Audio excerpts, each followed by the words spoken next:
Yeniyetmə çağlarında biz düşünürdük ki, hər bir xəstəliyin dərmanını tapacaq, hər xəstəliyi müalicə eləyəcək.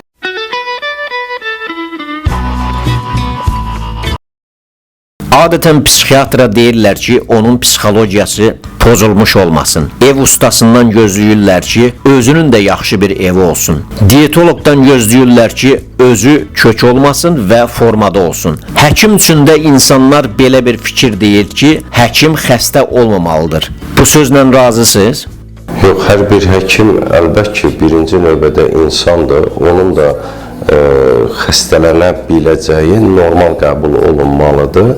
Sadəcə stres baxımından soruşursunuzsa, ağır xəstəliklərlə işlədikcə insanın, xüsusilə də bəzi sahələrdə yüksək diqqət tələb edən sahələr kimi kardiologiya sahəsində də həkimin stresi daha yüksəkdir və bunun da stresə bağlı ola biləcək xəstəliklər olması normal qəbul olunur. Uşaq və yeniyetmə vaxtı həkim olmaq istədiyiniz anı necə xatırlayırsınız? Bugünkü siz, o uşaq mən həkim olacağam deyəndə nə hiss eləyirdi və ona nə cavab verərdiniz? İndi hiss etdikləriniz qürur hissidirmi, yoxsa peşmançılıq?